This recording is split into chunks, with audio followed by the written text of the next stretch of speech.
దేవునికి మహిమ కలుగును గాక. ఆత్మీయులకు వందనాలు. చిరువచ్చి మీకు అందరూ వందనాలు. మాది సంతానాలకు సాక్ష్యం అండి. మాకు వివాహం అయి 4 సంవత్సరాలు అయితే సంతానం లేదు. తిరిగాని హాస్పిటల్ లేదు, కర్నూలు, నంద్యాల అన్ని హాస్పిటల్ తిరిగామండి. అన్ని టెస్టులు చేయించుకున్నామండి. నేను నా భార్య నాకేమన్నా ప్రాబ్లం ఉందని మొత్తం టెస్టులు చేయించుకున్నాను. నా భార్యకి ఏమన్నా ప్రాబ్లం ఉందని టెస్టులు చేయించుకుని ఇద్దరికి ఏ ప్రాబ్లం లేదు. అన్ని రిపోర్ట్లు మొత్తం నార్మల్ వచ్చాయండి. డాక్టర్లు అన్నారు, అయ్యా మాకు అన్నీ కరెక్ట్ ఉందా, మాత్రలు మెడిసిన్ వాడుతున్నాము, మాకు సంతానం కావాలంటే ఎవరు అన్నారు ఒకటే మాట, దేవుడు ఇస్తే తప్ప మీకు సంతానం లేదన్నారండి. అప్పుడు చాలాకు వచ్చాము. నేను రక్షణ పొందాను, నా భార్య రక్షణ పొంది, ఇద్దరు రక్షణ పొందాము. ఒకరోజు మా బంధువులకు వివాహానికి వెళ్ళామండి. మాకు సంతానం లేదు. ఇక చాలా చీపు చూశారు. నేను నా భార్యను, పిల్లలు లేరు కదా, వీళ్ళు వివాహం అయితే వీళ్ళు రాకూడదు కదా అన్న చాలా చీపు చూశారు. ఆ మాటలు బాగా గాయపరిచాయండి.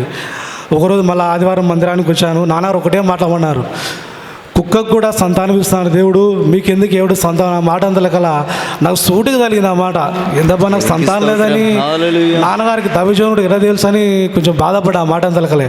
నా గురించే మాట్లాడారు కదా అనుకున్నా. సర్లే ఏదో ఆత్మ తండ్రి కదా అని తర్వాత ఈ మాట ఎందుకన్నాడు నాన్నగారు, అవు కదా కొంచెం ఆలోచించా. కుక్కలకు కూడా సంతానం ఇస్తున్నాడు దేవుడు, మమ్మల్ని దేవుడు బైబిల్ ధ్యానించినప్పుడు నరులను మీరు దీవించబడి ఆశ్చర్యించబడి ఫలించి అభివృద్ధి పొంది అన్నాడు కదా. మాకు సంతానం లేదు, ఎంతో బాధపడుతుంటారు. ఎక్కడికి వెళ్ళిన అవమానాలు, నిందలు. మన చుట్టుపక్కల వారు బంధువులు, రక్త సంబంధికులు వాళ్ళే చిన్న చూపు చూసేవారండి. పలానా గ్రామానికి వెళ్తే అక్కడ ఉరుసు జరుగుతుందండి, అక్కడ చెట్టుకు ఉయ్యాల కడితే పిల్లలు పుడతారు, పలానా ఆయన పసరిస్తే మందుస్తే పిల్లలు పుడతారు చాలామంది చెప్పేవారు. నేను వాడి మాట వినేవాడిని, సర్లే వెళ్దాంలే పోదా అనేవాడిని. అప్పుడు నేను రక్షణ పొందాను. ఒకవేళ రక్షణ తీసుకోకపోయింటే వెళ్ళేవాడినేమో అనుకునేవాడిని నేను. కానీ దేవుడు ఆయన దయ ఉంచి అయ్యా మాకు గొప్ప బహుమానం ఇచ్చాడండి. చాలామంది అంటున్నారు మీకు దేవుడు మంచి కుమార్తెను ఇచ్చాడని.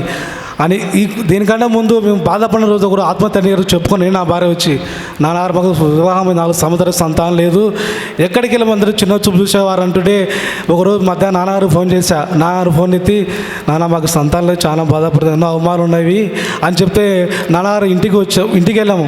పర్సనల్గా వెళ్ళి ఇంటికి వెళ్ళి ఇంటి దగ్గర నాన్నగారు ప్రార్థన చేశారు, భయపడకండి దేవుడు మీకు చక్కగా సంతానం ఇస్తాడు, మీరు మందిరానికి రండి, ఆత్మీయ జీవితంలో ఎదగండి అన్నారు. నాన్నగారు చెప్పే వాక్యాలు రాసుకోవడము, వాక్యాలు పాటించడము. బైబిల్లో సంతానాలు ఎంతో తల్లు ఉన్నారు, వారి గురించి ధ్యానించేవాడిని. వీళ్ళు ఏం చేశారు, వీరు గుళ్ళ గోపురానికి వెళ్ళేవారా, లేదా చెట్లకు ఉయ్యాల కట్టేవారా, లేదా ఏ గ్రామాలకు వెళ్ళి ఏదైనా పశువులు తీసుకునే వాళ్ళని చూసేవాడిని. ఏం లేదండి, వాళ్ళు ప్రార్థించేవాళ్ళు, కన్నీటి ప్రార్థన, జీవంగల దేవుణ్ణి ప్రార్థించేవారు, కన్నీటి వచ్చి ప్రార్థన చేసేవారు. ఆ జ్ఞాపకం వచ్చి నాన్నగారు చెప్పే వాక్యాలు జ్ఞాపకం వచ్చి ఇక్కడ చాలా ఎంతోమందికి సంతానాలు వారు సాక్షి అన్నప్పుడంతా నేను సంతోషపడాను. ఓహో దేవా, నాకు ఒక ఉదాహరణ ఎగ్జాంపుల్ కూర్చో, వీరికి 9 సంవత్సరాలు 7 సంవత్సరాలు నేను సంతానం ఇస్తున్నావు కదా, నాకు 4 సంవత్సరాలు అయితే పూర్వ నాకు సంతానం తెచ్చామని ప్రార్థించేవాడిని. నేను నా భార్య చాలా బాధపడేవాళ్ళం. మన బుక్ స్టాల్ దొరికే ప్రార్థన ఉంటుంది కదా, ప్రార్థన నా తీసుకెళ్ళి నా భార్యకి ఇచ్చేవాని, ఇది కడుపు పూసుకో, ప్రార్థన చేసుకో. ఇంకా మనకు ఏ డాక్టర్లు వాళ్ళకు చేతులు చేశారు, ఏ ప్రాబ్లం లేదండి. నాకు ప్రాబ్లం, నా భార్యకి ఇలాంటి ప్రాబ్లం అన్నీ బాగుండే, టైంకి మెడిసిన్ అనేవారు. కానీ డాక్టర్లు చెప్పేవారు దేవుడు ఇస్తే తప్ప మన ప్రయత్నం మనం చేయాలి, కానీ దేవుడు సంతానం వేలనేవారు. లాస్ట్కి చివరికి నాన్నగారు ప్రార్థన, ఈ పుస్తకాల్లో రాసేవాని, ఇక్కడ ఒక పుస్తకాలు సంతానాల వారు అక్కడ ప్రార్థన, మన సేవకుల ప్రార్థన, అమ్మగారి ప్రార్థన, నాన్నగారి ప్రార్థన, దేవుడు ఇచ్చిన బహుమానం అండి. అద్భుతంగా ఇచ్చిన సంతానం. పేరు కూడా ఉదయ సంకీర్తన, నాన్నగారు నామకరణం ఇక్కడ పెట్టించాం, నాన్నగారి పేరు పెట్టారు. ఎక్కడికి వెళ్ళినా పాప ఉదయ సంకీర్తన పేరు చాలా అద్భుతంగా ఉందండి. చాలా ఆధార్ కార్డులో రాయించాం. వాళ్ళు కూడా అన్నారు ఏం పేరు పెట్టారు, పాప ఉదయ సంకీర్తన. బాగుందండి. ఎక్కడ పెట్టే జెరూసలేం అంటే పాములపాడుకు, అక్కడ ప్రార్థనకి వెళ్తాము. అక్కడ వాళ్ళు ప్రార్థన చేసి దేవుడు చూపించగా వారు పెట్టిన పేరే ఉదయ సంకీర్తన అని అన్నదండి. దేవుడు ఈ చిన్న సాక్షిని దీవించుగాక. దేవుడు చేసిన మేలును బట్టి ఈ సాక్ష్యాన్ని దీవించుగాక.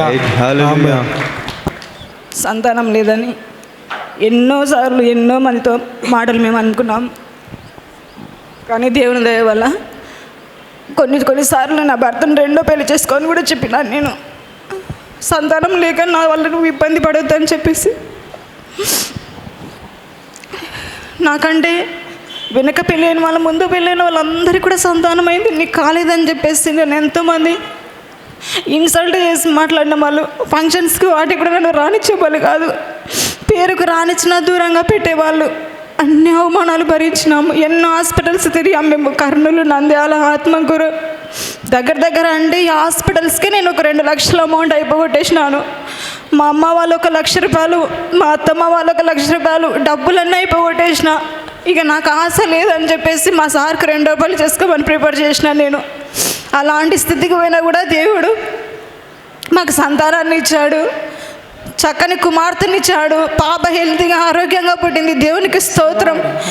5 సంవత్సరాల తర్వాత మేము ఇక్కడ వివాహమైన 3 నెలలకి మేము రక్షణ తీసుకొని ఉన్నాము. నేను నా భర్త ఇక్కడికి నేను నా భర్త ద్వారానే వచ్చి ఉన్నా. ఆయన రక్షణ తీసుకున్న తర్వాత రక్షణ తీసుకోవాలని రక్షణ క్లాసులలో నన్ను కూర్చోబెట్టినారు. నాకు పేరు రాదు, ఏం రాదు, ఎట్లా పేరు వస్తుంది ఏందని నేను అనుకున్నా. కానీ దేవుడు అద్భుతకరంగా నాకు ఇక్సిబా అని చెప్పేసి పేరుని ఇచ్చాడు. అందుని బట్టి స్తోత్రం, దేవునికి స్తోత్రం కలుగును గాక.